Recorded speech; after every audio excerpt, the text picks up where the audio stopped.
moi je veux te dire, moi je pétais ma tête sur le freestyle de Give Me Five avec James Dino. Oh, on va foutre la merde. Tu rentrais en studio, tu leur cassais la gueule en studio, ils te respectaient. Observer toute cette ville, elle est hard, elle est belle, elle est trash, elle est sale, elle est cool. Timeline, le podcast. Take one. Hello, moi c'est Accro. J'ai commencé le rap en 93 et j'ai fait mes armes avec Starflame jusqu'en 2004. J'ai sorti plusieurs albums, développé plein de projets et m'occupe aujourd'hui de Tarmac, le média digital de la RTBF. Bienvenue dans Timeline, une belge histoire du rap, le podcast. Dans cette série, je pars à la rencontre de la crème du rap belge pour des entretiens exclusifs et approfondis. Comment notre rap a évolué depuis son origine il y a déjà 40 ans. Comment les Belges ont développé leur carrière à l'international. Quelles ont été leurs inspirations depuis tout petit, au nord, au centre comme au sud du pays. Qu'est-ce qui marque des différences entre les générations ou les relie encore? Une série d'invités de choix m'ont donné de leur temps pour répondre à toutes ces questions. So let's go. On ne peut plus parler de rap belge sans évoquer Romeo Elvis. De père chanteur, de mère comédienne et en tant que grand frère d'Angèle, il était destiné à être dans l'artistique, la lumière, à faire de la scène. Certains disent que le rap belge est arrivé en 2016 avec Bruxelles Arrive, même si on sait que l'histoire a débuté bien avant ça. Alors, est-ce que Romeo est un pur produit du hip-hop? A-t-il un lien avec le graffiti, la danse, le beatmaking, les DJ? Quels sont ses souvenirs des anciens? Qu'est-ce que sa génération a de différent avec la précédente? Je vais tenter de répondre à certaines de ces questions au travers de ce podcast. On est en début d'après-midi. Romeo m'accueille dans le studio de L'Œil Écoute Records où il enregistre son album Les Galeries. On est posé, fin prêt à remonter ensemble sa propre timeline. Salut Roméo, je voudrais commencer ce podcast par l'aspect MC, parce que tu as commencé par des projets qui kickaient fort, et pour ceux qui se posent encore la question, kicker c'est envoyer des punchlines avec un flow soutenu. Alors, comment tu as appréhendé ce côté kicker? Je pense que le rapport à la scène, aux open mic, à l'improvisation, on n'était pas très bon en impro, hein. C'est super important. Et de voir qu'aujourd'hui encore, ça se perpétue. Tu vois que la musique, elle a évolué, mais qu'il y a quand même encore des... Tu vois, il y a quand même une génération encore maintenant qui fait les open mic et qui kick encore avec ce flow-là. Alors que la musique, depuis l'époque où nous, on faisait des open mic, elle a encore tellement évolué. La trap, elle a tellement pris une place hyper importante et tout. Je pense qu'on ne serait pas arrivé là où on était si on n'avait pas fait autant de scènes ouvertes, de petites scènes. Si on n'avait pas autant travaillé ça, ce rapport avec le public, tu vois. Comme tu dis, le kickage, ça correspond à l'époque où on rappait. À l'époque, tout le monde kickait plus ou moins. Mais de réussir après à le transformer en un concert, tu vois. Attraper les gens, leur raconter des histoires. Tout voir, les yeux des gens qui sont super, tu vois. Ah putain, c'est qui ce petit groupe? Ah, c'est marrant. Ah ouais, ils racontent ça et tout. Super important. Et moi, c'est le premier truc que quand on me demande des conseils, en gros, parce qu'évidemment, maintenant, on a la chance d'avoir plein de petits jeunes qui nous demandent « Comment t'as fait est-ce que tu peux me donner un conseil ?» Le premier truc que je dis tout le temps, c'est « Va faire des scènes, des premières parties. » Ça aussi, les premières parties, super important. Mais est-ce qu'aujourd'hui, les mecs, ils mettent pas plutôt leurs énergies dans les studios à faire des voix avec des effets, mais moins de live, justement? Ouais, bien sûr. J'ai l'impression que le game, il évolue. Moi, j'essaie toujours de voir l'aspect global. Donc, les côtés positifs, je pense, c'est qu'en effet, aujourd'hui, les mecs, c'est plus des ingés. Ils vont beaucoup plus se retrouver en studio, à créer les sonorités de demain que nous, on n'avait pas à ce moment-là. Mais c'est vrai que, pour parler franchement, du coup, le live, il se perd. Le Covid n'a pas aidé, quoi. Ouais, le Covid, il n'a pas aidé, clairement. Le fait que les concerts s'arrêtent pendant 2 ans comme ça n'a pas aidé. Le fait qu'Internet et que individuellement, tu sois de plus en plus sur ton téléphone et qu'on soit de plus en plus focus vraiment sur ce qui se passe à travers les réseaux sociaux, en règle générale, ça a donné un coup, évidemment, au live. Et le rap en pâtit. On le voit, le rap en live, aujourd'hui, c'est moins... Généralement, c'est pas incroyable. Voilà, il faut pas se mentir. C'est ce que j'allais dire. Parce que quand tu m'as dit je connais plein de jeunes qui kick, j'avais envie de te dire présente-les-moi, quoi. Ouais, non, mais en fait, je t'ai dit, ça existe encore. Un peu comme tous. Non, un village d'irréductibles existe encore, tu vois. En fait, pour moi, oui, clairement, la majorité maintenant des rappeurs va s'identifier, va se créer une image autour d'Internet, enfin, tu vois, autour des persos. Ils sont très vite maintenant aussi, sans vouloir faire le boomer, hein, c'est vraiment un point de vue, c'est pas un jugement, mais ils sont très vite sur... Comment est-ce qu'on se présente sur les réseaux sociaux, on met 2-3 photos seulement. Ils sont dans cette démarche stratégique et sûrement que ça va marcher pour certains. Mais c'est vrai que moi, ce qui me parlait beaucoup, Et ce qui me parle encore maintenant, c'est, ouais, évidemment, quoi. C'est le concret sans vouloir comparer les deux.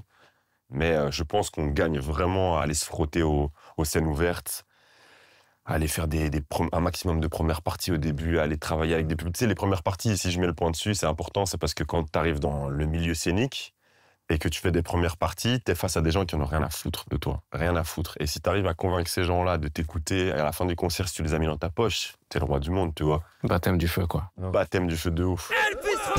Ce soir on lâche les fauves, on est dompteurs. Mets ta plus belle robe, j'escorte des bombes, j'exporte. Et ton histoire avec L'Or du commun, elle est particulière parce que c'est ta famille, c'est ton crew. Ouais. Tu t'es détaché, mais tu les as toujours gardés avec toi sur tous tes projets. Ouais. C'est quoi le lien? Bah, le lien, c'est comme si c'était mes darons. Carrément. Bah, bien sûr. Le lien avec l'Odyssée, il est trop fort, tu vois. C'est de la fraternité. Moi, j'avais 2011, 2012, donc j'avais 19 ans. J'étais sur mon balcon de ma chambre et je regardais des vidéos de L'Or du commun. Putain, ils sont trop stylés, ces mecs, ils sont en groupe et tout. Moi, en gros, je faisais du rap avec mes potes à l'internat, mais le week-end, je revenais à BX et en un coup, j'avais plus personne, tu vois. J'étais tout seul à rapper dans ma chambre. Et puis, mon groupe à l'internat, c'était un groupon, tu vois. C'était pas L'Or du commun, c'était pas... Je les voyais kicker. Je me disais, putain, ça a l'air trop cool d'avoir un groupe de potes avec qui tu t'échanges, quoi. J'aimerais trop avoir mes potes méga à moi, comme L'Or du commun. Quand j'allais à mon école artistique de l'époque, il y en avait un qui connaissait Loxley et qui est à l'époque Jambe de Bois. Pourquoi? Je sais pas, frère. Loxley, c'était Jambe de Bois. Son premier blaze, c'était Jambe de Bois. Moi-même, je le fréquentais pas à ce moment-là. Et en fait, je sais pas, je suis allé les voir une fois à La Tentation, donc petite salle de concert dans le centre-ville. Je vais les voir.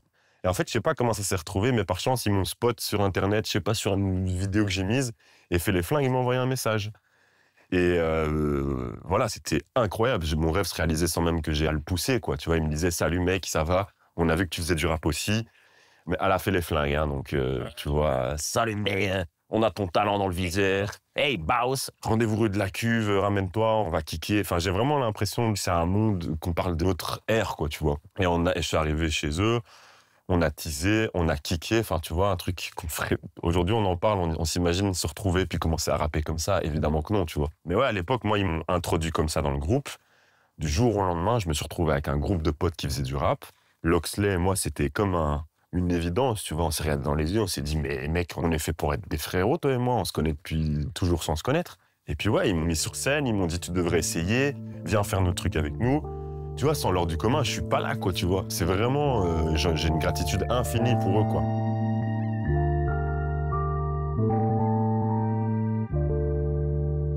Je sais que ton père, c'était un enfant de Molenbeek. Bah ouais, il vient du même quartier que Dédiqué, mon père. Hein. Voilà, mais qu'est-ce que toi, tu as retenu de cette période des années 90-90 où t'étais pas là, ouais. Où il y a eu Benny B, ouais. BRC, Technotronic qui a fait Pump Up the Jam, c'est un hit mondial, bah ouais. Bien avant Stromae, et on a quand même mis la Belgique sur la carte, mais du côté flamand. Qu'est-ce que ça t'évoque, toi, toutes ces références? Déjà, le premier point, c'est le premier que t'as dit, enfin le dernier que t'as dit, c'est que je savais on avait déjà été number one, tu vois. Je savais qu'il y avait un truc qui s'était passé avant notre génération à nous. Et j'inclus quand même Starflame dedans, même si ça va venir après. Mais pour moi, c'est mon passé, tu vois. C'est, comment dire, avant tout ce qu'on a pu commencer, nous. Nous, on savait qu'il se passait un truc. Et en fait, moi, l'image que j'ai de cette époque-là, comme je te dis, mon père, il connaissait Dadiké. On se baladait dans son quartier à Mollem. Il me disait, tu vois, DJ Dadiké, ça passait sur Radio Contact à l'époque. Et moi, je disais, ouais. Il me dit, tu vois, DJ Dadiké sur Radio Contact? Et je fais, ouais. Eh ben, il habitait dans le même quartier que moi. Et quand on revenait de l'école, il sortait de chez lui habillé en Spider-Man, l'homme araignée. Tout le monde l'appelait l'homme araignée. Il était habillé en Spider-Man en sortant de chez lui et il kiffait, tu vois. Et donc, moi, dans ma tête, mon père, il croisait Dadiké, tu vois. Mon père, après, il a fait de la musique punk après, mais il a commencé même avec un truc un peu rap, mon père, tu vois. Un truc qui s'appelait Blablabla, une espèce de... Rien à voir avec le blabla de la RTB. Et tu vois, il y avait le côté où je te disais hip-hop, les gens se connaissent, ils sont connectés, ils se croisent en soirée et tout. J'ai un peu l'impression qu'il était déjà là. Mais les références breakdance, graffiti, les mecs qui tournent sur la tête, toi, ça t'a pas parlé? Moi, graffiti, ouais, tu vois. Parce que je te dis, moi, j'ai un autre rapport aussi au graphe parce que j'ai fait une école artistique et donc j'étais avec on peignait tous. Et donc vraiment, ça fait vraiment partie de mon histoire. Moi, je suis passé à côté du break. Et je pense que ma génération, le break, c'était un petit peu déjà éloigné, était déjà devenu autre chose, tu vois. Après, c'est revenu avec Léo Walk, qui tient la marque de Walk in Paris, qui, lui, est issu de la danse hip-hop, enfin, qui est issu du break, et qui m'a appris à danser sur scène, quoi. Et je l'ai invité à danser pour moi sur le morceau Diable de Motel. Donc, la danse est revenue par après, tu vois, à travers justement ce que les racines du hip-hop nous avaient appris, à Léo, etc. Ouais, la gestuelle, ouais, à fond. En tout cas, marquer les gens dans Ta position. dans la position, dans la posture. J'adore Jacques Brel et tout, mais j'arriverais pas, quoi, à faire un truc comme ça pendant 1 heure et tout. Moi, j'ai envie de revenir sur la période, justement, on parle des plateformes Ouais, YouTube, ouais, Give Me Five. ouais. Est-ce que tu peux nous dire ce que tu penses du travail de cette structure Give Me Five? Qu'est-ce qu'elle a apporté au rap belge? Ouais, Give Me Five, c'était vraiment une institution. Tout le monde voulait passer par Give Me Five. Tout le monde voulait faire une poignée de punchline. La poignée de punchline est un défi inventé par Départ One sur sa chaîne YouTube Give Me Five. Ce défi permet aux abonnés d'imposer une série de mots à un artiste pour en faire un freestyle spécial et interactif. Ce format a motivé des tas d'MC à créer leur poignée. Ça représentait un truc, il y avait que ça pour exister, tu vois. Moi, quand Départ One, il disait à l'ODC, je sais pas c'est qui votre pote là, Roméo, là, je préfère que vous fassiez votre poignée de punchline sans lui. C'était le monde qui s'écroulait autour de moi, quoi, tu vois. Et après, quand j'ai pu la faire, c'était la Coupe du Monde. On voulait tous passer par là, quoi, tu vois. Et Départ, bah, c'est un tonton. Moi, chaque fois qu'on se croise, on discute, on prend le temps. Moi, j'ai énormément d'affection pour lui, pour sa fille aussi. Et c'est vraiment c'est un tonton, quoi, tu vois. C'est un OG, vraiment, clairement.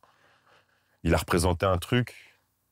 Encore aujourd'hui, il le représente parce qu'il est là, tu vois, il le porte.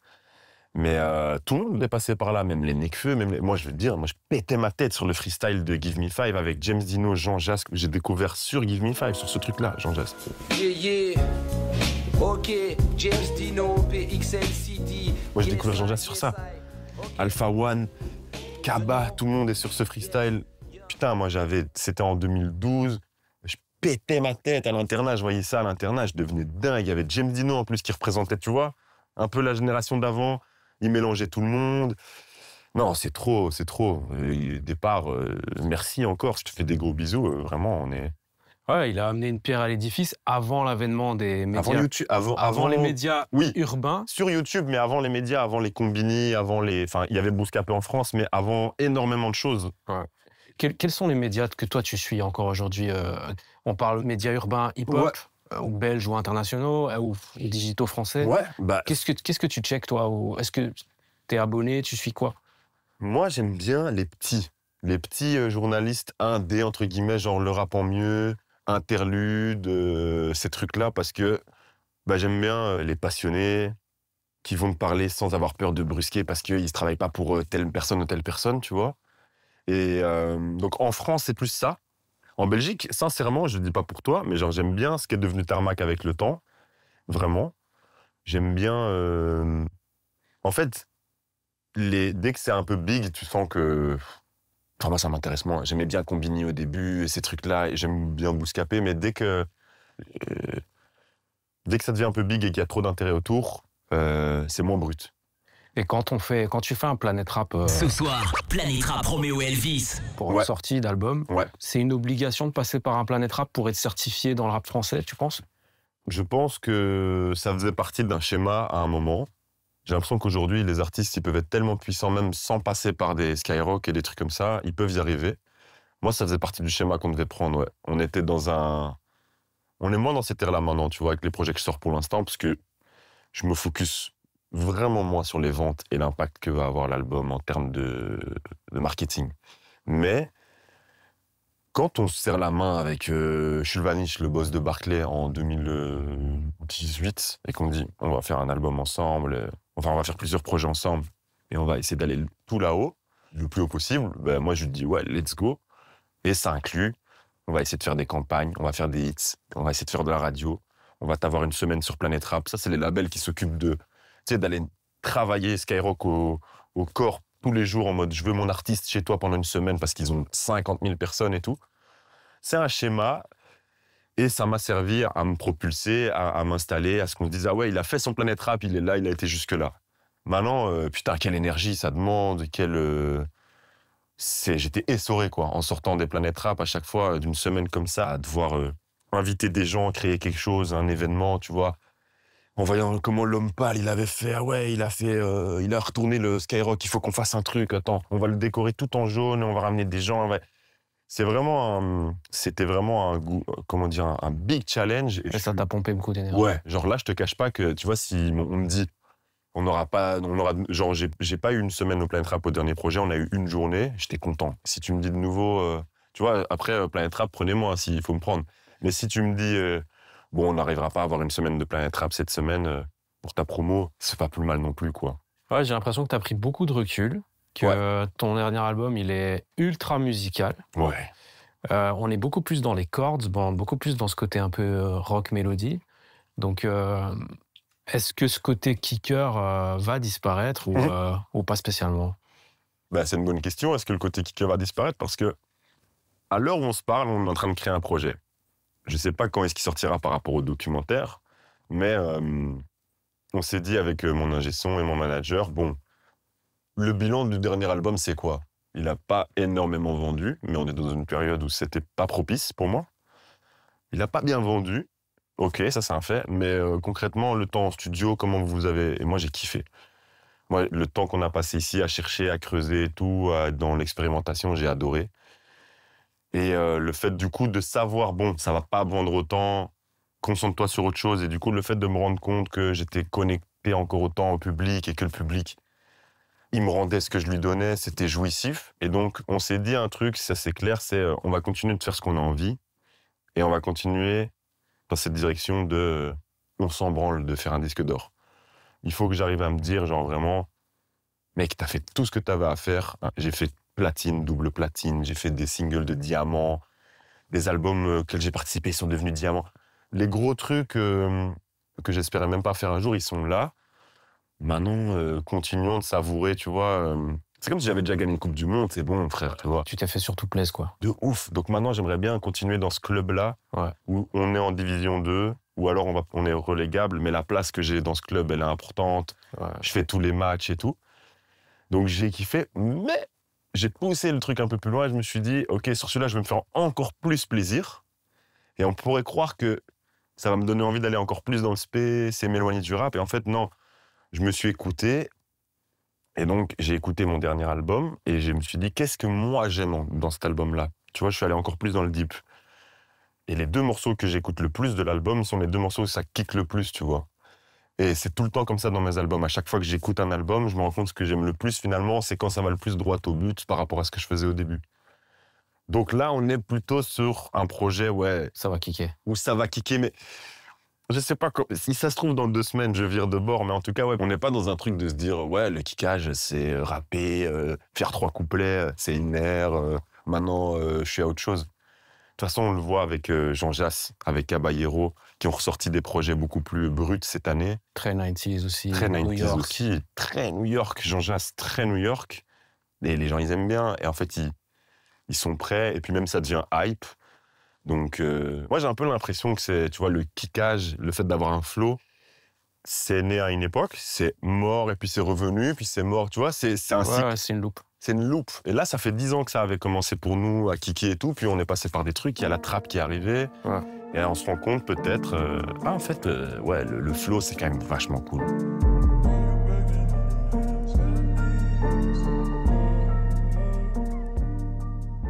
Par rapport à votre génération, tu avais dit aussi cette phrase « j'aime le rap plus qu'il ne m'aime ».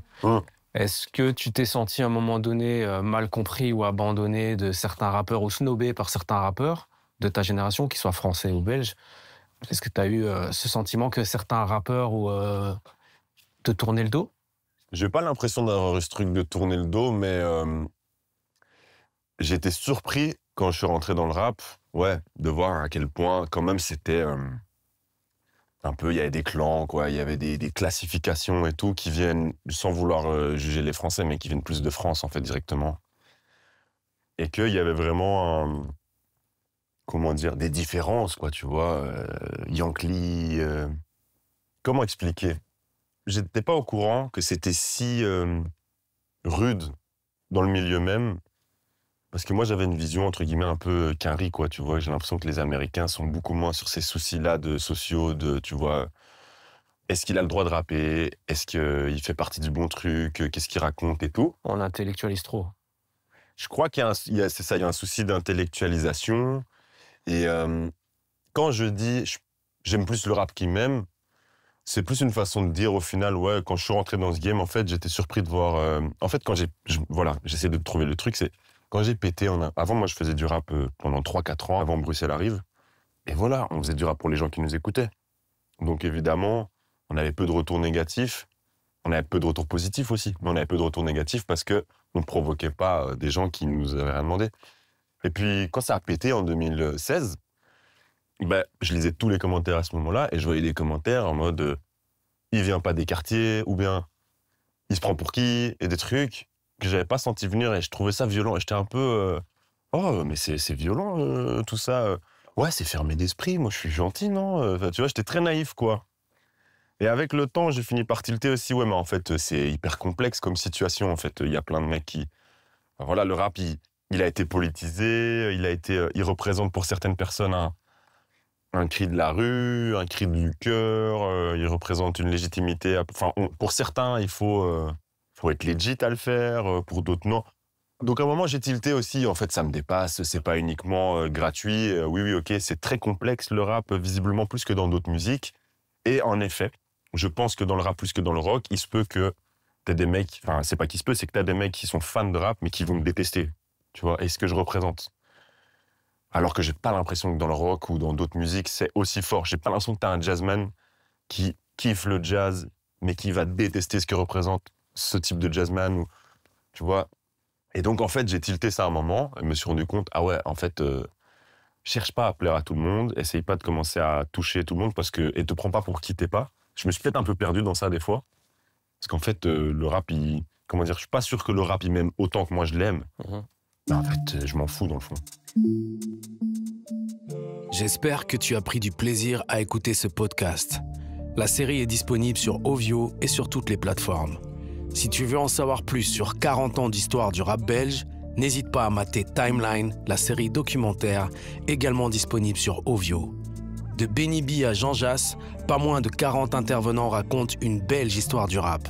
C'est rempli d'archives et d'anecdotes, de quoi te donner les clés pour comprendre l'évolution du rap belge. À bientôt.